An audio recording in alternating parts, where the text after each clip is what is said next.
Chapter 5. Advice from a Caterpillar. The caterpillar and Alice looked at each other for some time in silence. At last, the caterpillar took the hookah out of his mouth and addressed her in a languid, sleepy voice. "Who are you?" said the caterpillar. This was not an encouraging opening for a conversation. Alice replied rather shyly, I hardly know, sir, just at present. At least I know who I was when I got up this morning, but I think I must have been changed several times since then." "What do you mean by that?" said the caterpillar sternly. "Explain yourself." "I can't explain myself, I'm afraid, sir," said Alice, "because I'm not myself, you see." "I don't see," said the caterpillar. "I'm afraid I can't put it more clearly," Alice replied very politely, "for I can't understand it myself to begin with, and being so many different sizes in a day is very confusing." "It isn't," said the caterpillar. "Well, perhaps you haven't found it so yet," said Alice, "but when you have to turn into a chrysalis, you will some day, you know, and then after that into a butterfly, I should think you'll feel a little queer, won't you?" "Not a bit," said the caterpillar. "Well, perhaps your feelings may be different," said Alice. "All I know is it would feel very queer to me." "You?" said the caterpillar contemptuously. "Who are you?" Which brought them back again to the beginning of the conversation. Alice felt a little irritated at the caterpillars making such very short remarks, and she drew herself up and said very gravely, "I think you ought to tell me who you are first." "Why?" said the caterpillar. Here was another puzzling question, and as Alice could not think of any good reason, and as the caterpillar seemed to be in a very unpleasant state of mind, she turned away. "Come back," the caterpillar called after her. "I've something important to say." This sounded promising. Certainly. Alice turned and came back again. "Keep your temper," said the caterpillar.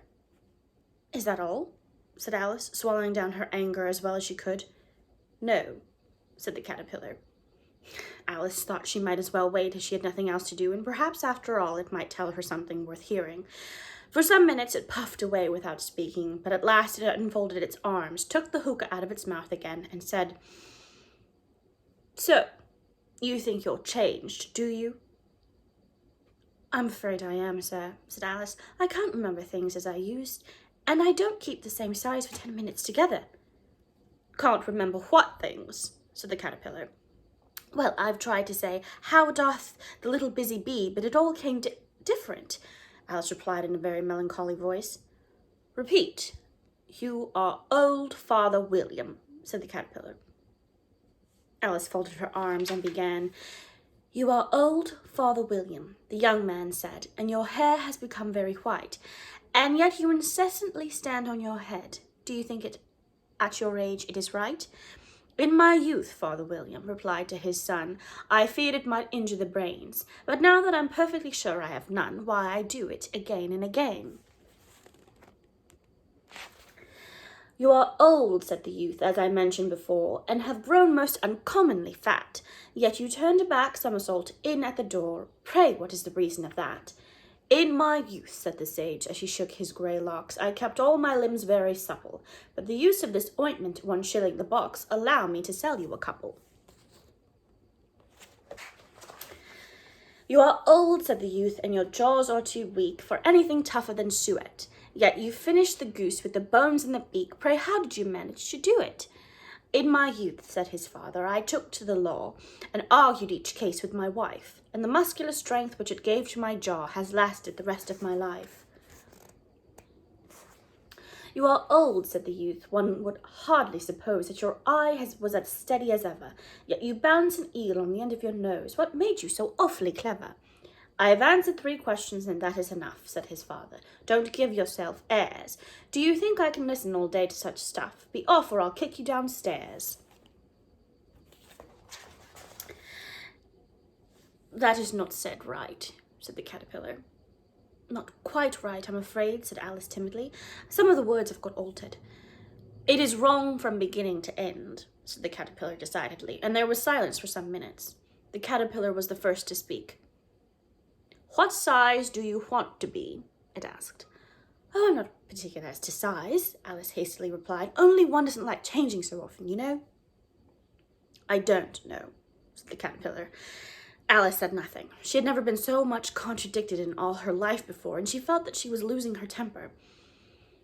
Are you content now? Said the caterpillar. Well, I should like to be a little larger, sir, if you wouldn't mind, said Alice. 3 inches is such a wretched height to be. It is a very good height indeed, said the caterpillar angrily, rearing itself upright as it spoke. It was exactly 3 inches high. But I'm not used to it, pleaded poor Alice in a piteous tone, and she thought to herself, I wish the creatures wouldn't be so easily offended.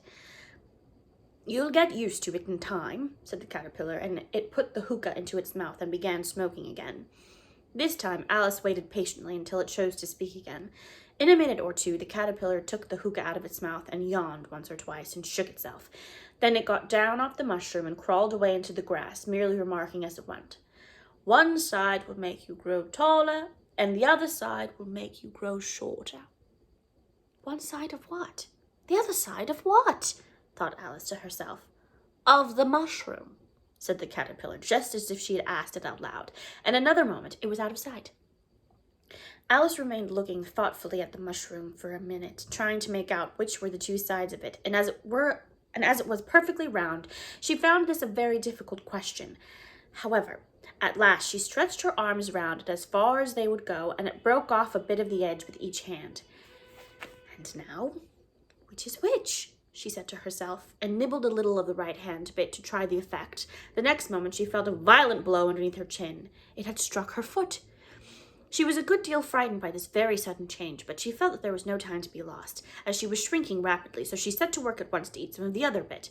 Her chin was pressed so closely against her foot that there was hardly room to open her mouth, but she did it at last and managed to swallow a morsel of the left-hand bit. Oh, come, my head's free at last, said Alice in a tone of delight, which changed into alarm in another moment when she found that her shoulders were nowhere to be found. All she could see when she looked down was an immense length of neck which seemed to rise like a stalk out of a sea of green leaves that lay far below her. What can all that green stuff be? Said Alice. And where have my shoulders got to? And oh, my poor hands, how is it I can't see you? She was moving them about as she spoke, but no result seemed to follow except a little shaking among the distant green leaves. As there seemed to be no chance of getting her hands up to her head, she tried to get her head down to them, and was delighted to find that her neck could bend about easily in any direction, like a serpent. She had just succeeded in curving it down into a graceful zigzag, and was going to dive in among the leaves, which she found to be nothing but the tops of trees under which she had been wandering, when a sharp hiss made her draw back in a hurry. A large pigeon had flown into her face and was beating her violently with its wings. Serpent! Cried the pigeon. I'm not a serpent, said Alice indignantly. Let me alone. Serpent, I say, again, repeated the pigeon, but in a more subdued tone, and added with a kind of sob, I've tried every way, and nothing seems to suit them. I haven't the least idea what you're talking about, said Alice. I've tried the roots of trees, and I've tried banks, and I've tried hedges, the pigeon went on without attending to her. But those serpents, there's no pleasing them. Alice was more and more puzzled, but she thought there was no use in saying anything more till the pigeon had finished. As if it wasn't trouble enough hatching the eggs, said the pigeon, but I must be on the lookout for serpents night and day.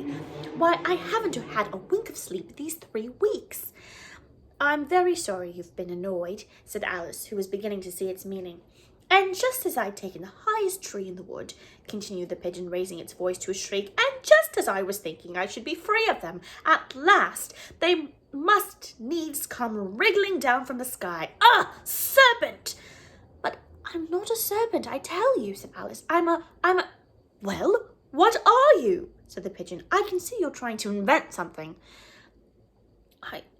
I'm a little girl, said Alice, rather doubtfully, as she remembered the number of changes she had gone through that day. A likely story indeed, said the pigeon in a tone of the deepest contempt. I've seen a good many little girls in my time, but never one with such a neck as that. No, you're a serpent, and there's no use denying it. I suppose you'll be telling me next you that you've never tasted an egg. Well, I have tasted eggs, certainly, said Alice, who was a very truthful child, but little girls eat eggs quite as much as serpents do, you know. I don't believe it, said the pigeon, but if they do, why, then they're a kind of serpent, that's all I can say. This was such a new idea to Alice that she was quite silent for a minute or two, which gave the pigeon the opportunity of adding, "You're looking for eggs. I know that well enough, but what does it matter to me whether you're a little girl or a serpent?"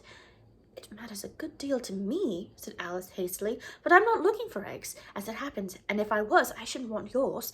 I don't like them raw." "Well, be off, then," said the pigeon in a sulky tone as it settled down again to its nest. Alice crouched down among the trees as well as she could, for her neck kept getting entangled among the branches, and every now and then she had to stop and untwist it. After a while she remembered that she still held the pieces of mushrooms in her hands, and she set to work very carefully, nibbling first at one and then at the other, and growing sometimes taller and sometimes shorter, until she had succeeded in bringing herself down to her usual height. It was so long since she had been anything near the right size that it felt quite strange at first, but she got used to it in a few minutes and began talking to herself as usual. "Come, there's half of my plan done now. How puzzling all these changes are. I'm never sure where I'm going to be from one minute to another. However, I've got back to my right size. The next thing is to get into that beautiful garden. How is that to be done, I wonder?" As she said this, she came suddenly upon an open place with a little house in it about 4 feet high. "Whoever lives there," thought Alice, "it'll never do to come upon them this size. Why, I should frighten them out of their wits." So she began nibbling at the right-hand bit again, and did not venture to go near the house till she had brought herself down 9 inches high.